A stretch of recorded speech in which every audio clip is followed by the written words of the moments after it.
Pant घूम रहे हैं और बता रहे फैशन है, घर में बैठने की जगह नहीं और पैंट इतनी टाइट है कि इसमें हवा घुस सकती नहीं है, तो फाड़ फाड़ के छेंद बनाया है।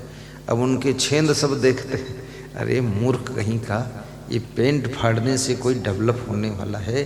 सही सलामत पैंट पहन और घर की उन्नति कर और 4 व्हीलर गाड़ी खरीद, अपने घर की महिलाओं को सम्मान से रख, अपने माँ बाप को भी सुख दे, इधर उधर मुंह फैलाता मत घूम, बर्बाद मत कर घर को, बर्बाद मत कर जिंदगी को, दारू मत पी और गुरुदेव का सत्संग सुन। तेरी उन्नति ना हो तो अगले साल मेरे पास आ और शिकायत कर, तो मैं जंतर मंतर कर दूं, उन्नति हो जाएगी। पागल कहीं का। कितने लोग घर में ही कलेश बनाए रहते हैं, उनकी पत्नी कुछ पूछ ले बस उतने में नाराज हो जाते, इतने ही पूछ ले कि देर में क्यों आए, बस बाघ हो गए। बाघ बनते हो टाइम पर आते नहीं हो, गुर्राते हो यहाँ। तुम्हारे साथ शादी कर लिए हैं तो क्या तुमने हमको सेंट्रल जेल में डाल रखा है? पूछने का तो हक है ना। पैसे का हिसाब नहीं देते हो, टाइम का भी हिसाब नहीं देते हो। आपका समय है 5 बजे आने का, तो अब 7 बजे आ रही है, 2 घंटे कहाँ घूम रहे थे तुम? ये 2 घंटे पहले आ जाते तो अपने खेत में सब्जी उगाते, तो 1000 की सब्जी कल बिकती तो अच्छा रहता है। वहाँ खाम गप मार रहे हैं चौराहे पर खड़े। आज तक जिंदगी में मैंने किसी को दोस्त नहीं बनाया, सच बताता, दोस्त नहीं। पढ़ते थे तो भी टॉप में, और साधु बने तो टॉप में। कितने साधु लोग लादे गठरी घूमत, पूछो कहाँ जा रहे हो, बोले यही तो पता नहीं कहाँ जा रहा हूँ। बौड़म है पूरा, भोंगड़ आदमी। मैं आश्रम आया तो सब साधु अपनी अपनी दक्षिणा रखते थे। आते ही भर्ती होती, हमने कहा सबको दक्षिणा एक जगह रखना पड़ेगा, तो सब राजी हो गए। 2-3 बचे मूर्ख पक्के, बोले मैं नहीं रखूँगा। हमने कहा जो दक्षिणा एक में नहीं रखेगा उसको 3 साल बाद बताऊंगा। 3 साल बाद ऐलान किया मैंने, जब मैं पावर में आया, वहाँ का महंत बना, गुरु बना, फुल पावर जब आया, बिना पावर में आए भाषण नहीं करना चाहिए। तब मैंने बोला जो दक्षिणा एक में नहीं रखेगा उसको आश्रम में मैं नहीं रखूँगा, निकल कर बाहर हो जाओ यहाँ से। बेईमान कहीं के, घर छोड़ दिया, परिवार छोड़ दिया, ये 10 रुपये अपने पास तू रखेगा, चोट्टा संगठन को बिगाड़ेगा। मेरे को अगर यही सब करना था तो साधु बनने की जरूरत क्या है? एक में रखो ताकि कोई बीमार हो तो उसका इलाज हो सके। अब दक्षिणा तुम रखोगे, 10,000 दक्षिणा तुम्हारी है और 1 लाख लगेगा इलाज में, तो कौन देगा, कौन जिम्मेदार है? वो 10,000 जमा करो एक जगह, तो 1 लाख संस्था आपकी सेवा में लगाएगी, तब संगठन बनेगा। तो सबकी दक्षिणा जमा करवाया। अपनी तो मैंने कभी रखा ही नहीं अपने पास, कभी भी मैं रखता नहीं। डिब्बे में डालो, ताला बंद है, कैशियर साहब निकालेगा, गिनेगा, काउंटिंग करो, रजिस्टर में लिखो। और मैं 1000 रुपया लूँगा, हिसाब दूंगा कहाँ खर्च हुआ। हिसाब क्यों नहीं देते हो? हिसाब वही नहीं देगा जो गलत काम करेगा, गलत जगह खर्च करेगा। ये साधु समाज में भी कंट्रोल की जरूरत है। कितना साधु तो बांगड़ू बना घूम रहा है, फालतू काम कर, बीड़ी भी पीता है चुप्पे चुप्पे। और संत को शुद्ध ब्रह्मचर्य का पालन करना चाहिए, क्योंकि संत का दर्जा भगवान से भी बड़ा होता है। अब जब मैं आता हूँ मेरे चरण छूने के लिए, कितना आपका मन होता है कि नहीं, कि चरण छू, तो मेरे चरण छूने को बहुत कम लोग पाते, क्योंकि यहाँ भी पेटी लगी है और सब ढका हुआ, यहाँ भी नहीं पाते। इस पेटी के चरण छूकर चले जाते हैं। लेकिन महबूब की हर चीज़ महबूब होती है, गुरुदेव की हर चीज़ में गुरुदेव का थोड़ा प्रभाव होता है, इसलिए चरण छूते नहीं तो इसको लेकिन क्यों चरण छूते हैं आप? क्योंकि जिसके आचरण महान होते हैं उसके चरण छूने से चरण छूने वालों का कल्याण हो जाता है, जिसके आचरण महान होते हैं। भगवान राम शिवरी के आश्रम पर जाकर 7वीं भक्ति का वर्णन करते हैं और कहते हैं राम, शिवरी मेरे आने से तू इतना खुश है, लेकिन याद रखना शिवरी, सतुई सब मोह मैं जग देखे, मोते अधिक संत करी लेख। जिसके अंदर साधुता न हो, त्याग न हो, वैराग्य न हो, ब्रह्मचर्य की साधना न हो, उसे साधु बनना नहीं चाहिए। साधु जैसे कपड़े लपेटना नहीं चाहिए, क्योंकि ये खेल तमाशा नहीं है। राम कहते हैं मोते अधिक संत कर लेख है। यदि कोई संत मिल जाए तो उनको मुझसे भी बड़ा समझना। भगवान ने संत को अपने से बड़ा स्थान दिया है। लेकिन मैं आपसे निवेदन करूंगा, संत तो बड़े होते ही हैं, आप संतों को भी परखें, अपनी पारख दृष्टि से परखें, और जो संत वास्तव में महान हैं उनके चरणों में अपना शीश नमन करें, और जो संत नकली हैं उनको हाथ जोड़कर क्षमा मांग लें कि जाओ महाराज ठीक है, अपन उनसे भी झगड़ा लड़ाई मत करो फालतू। मोते अधिक संत कर लेखे, सतुई सब मोह में जग देखे। और संसार के नर नारियों को कहा है इनको मेरे समान समझना। आपका भी स्थान अपने समान रखा है। ये जो तम्बाकू खाकर तुम घूमते रहते ना, ये भगवान राम ने तुमको अपने बराबर बिठाया है। कहते हैं ये सब मेरे समान है, मैं इनके बराबर, ये मेरे बराबर है। भगवान ने आपको अपने बराबर रखा है। सतुई सब मोह में जग देखे। नारियों को सीता का स्थान दिया है, पुरुषों को राम ने राम का स्थान दिया है, और कहा है कि सिया राम माई सब जग जानी। आपको भी बहुत ऊंचाई पर उठाया भगवान ने। भगवान ये नहीं कहते हैं कि मैं इनसे भी बड़ा हूं। भगवान राम कहते हैं मैं इन गृहस्थों से भी बड़ा नहीं, इनके समान हूं, और ये सब मेरे बराबर है। कितनी बड़ी बात। भगवान राम की नम्रता और उदारता, और भगवान राम की सोच कितनी बड़ी है। एक साधारण नर नारी को भी अपने समान मान रहे हैं, ये छोटी बात नहीं है। कहते हैं सिया राम मैं सब जग जानी। नारियों को सीता समझना, पुरुषों को राम समझना। मैं तो नहीं मिलूंगा, लेकिन मेरे रूप में जितने पुरुष हैं वे सब राम के रूप हैं, जितनी नारियां हैं माँ सीता का रूप है। उनके प्रति राम और सीता जैसी आस्था रखना, और राम और सीता का उनमें दर्शन करके उनसे भी आशीर्वाद ले लेना।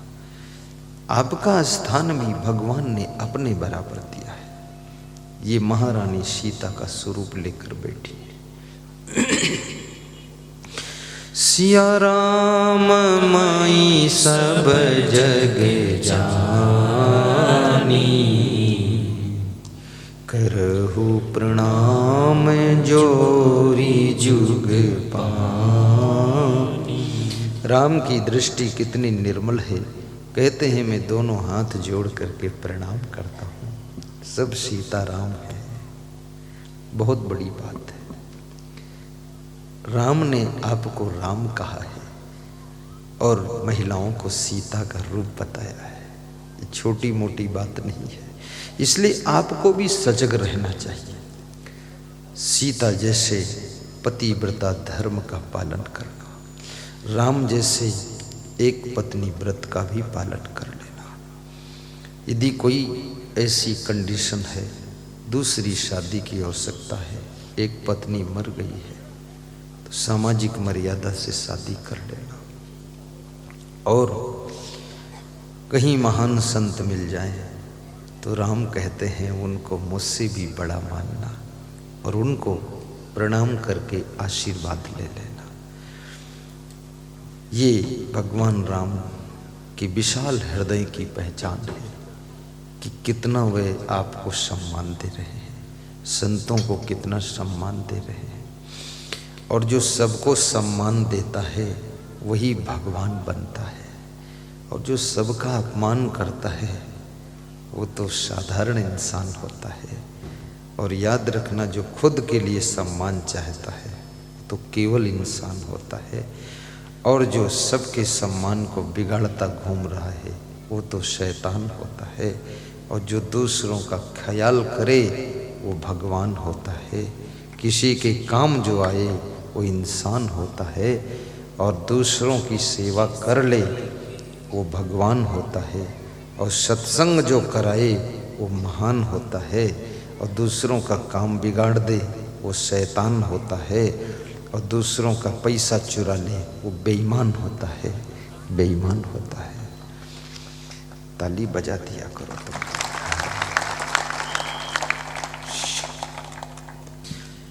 तो मेरा प्रसंग था, इंसान के रूप में तुम्हारा जन्म हुआ है, नारी के रूप में ये माताएं बहनें बैठी हैं, लेकिन नारी से नारायणी बनने की यात्रा भी यहीं से शुरू होती है। नर से नारायण बनने की भी यात्रा यहाँ से प्रारंभ होती है, और राक्षस भी बनने का प्रोग्राम यहीं से तैयार होता है। इसलिए याद रखना, प्रथम अपने चरित्रों को सुधारोगे तो क्या होगा, प्रथम अपने चरित्रों को सुधारोगे तो क्या होगा, कृपा सिंधु मुझे चरणों में बिठा लोगे तो क्या होगा। जिनके चरित्र सुंदर हैं उनके चित्र की भी पूजा प्रारंभ हो जाती है। चरित्रवान भी बनो, धनवान भी बनो, गुणवान बनो, महान बनो, बुद्धिमान बनो, विवेकवान बनो, विचारवान बनो। अब तुम सोचते होगे कैसे धनवान बनो, कैसे बुद्धिमान बनो। यदि धनवान बनना चाहते हो तो आप 5 बातें याद रख लो।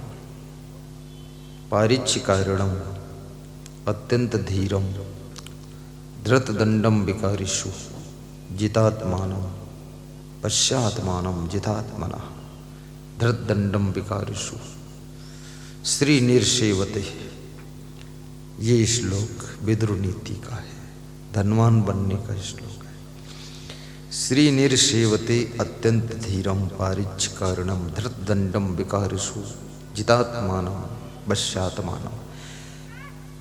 मैं उल्टा पढ़ा हूँ श्लोक, श्री निर्सेवते सीधा ऐसे नहीं है, सीधा है वश्यात्मानम जितात्मनः धृतदंडम विकारिषु पारिच्छिकारणम अत्यंत धीरम श्री निर्सेवते। पर मैं नीचे से पढ़ देता हूँ इसलिए कि थोड़ा मत जाना चाहिए, मक्खन निकल आता है मतने से। मैं कोई भी चीज़ याद करता हूँ, उल्टा भी याद करता हूँ, सीधा भी याद करता हूँ, उल्टा भी बोलता हूँ, सीधा भी बोलता हूँ, तो कभी भूलता नहीं। लेकिन इसके लिए थोड़ा प्रचंड बुद्धि चाहिए, क्योंकि कम बुद्धि वाले सीधा ही नहीं याद हो रहा, उल्टा क्या याद होगा। तो अभी बताऊंगा कि बुद्धिमान कैसे बन सकते।